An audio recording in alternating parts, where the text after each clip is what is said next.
വന്യജീവി ആക്രമണവുമായി ബന്ധപ്പെട്ട താമരശ്ശേരി രൂപതയുടെ ഇടയലേഖനത്തിനെതിരെ മന്ത്രി എ.കെ. ശശീന്ദ്രൻ ഇടയലേഖനം ഏകപക്ഷീയമെന്നും കേന്ദ്ര സർക്കാരിനെ ബോധപൂർവം വിമർശിച്ചിട്ടില്ലെന്നും മന്ത്രി പ്രതികരിച്ചു.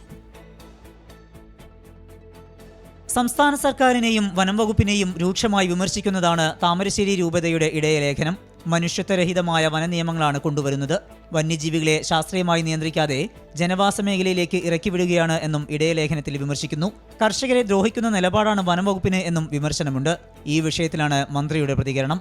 അതിലൊരു ഏകപക്ഷീയതയുണ്ട് എന്ന് പറയാതിരിക്കാൻ നിർവാഹമില്ല.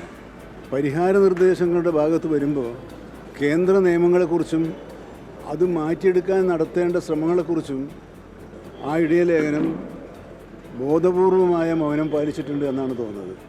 നമ്മുടെ സമൂഹത്തിൽ സമാധാന അന്തരീക്ഷം ഉണ്ടാക്കാനും പ്രശ്നങ്ങൾ പരിഹരിക്കാനും സമവായത്തിൻ്റെ പാത സ്വീകരിച്ച് മാർഗദർശനം നൽകേണ്ടത് ഇതുപോലുള്ള പ്രഗത്ഭമതികളായ സമൂഹത്തിലെ ഉന്നതന്മാർ സ്ഥാനത്തിരിക്കുന്ന ബിഷപ്പുമാർ ഉൾപ്പെടെയുള്ളവർക്ക് ആണ്.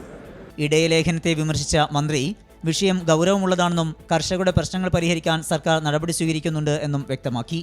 24 കോഴിക്കോട്.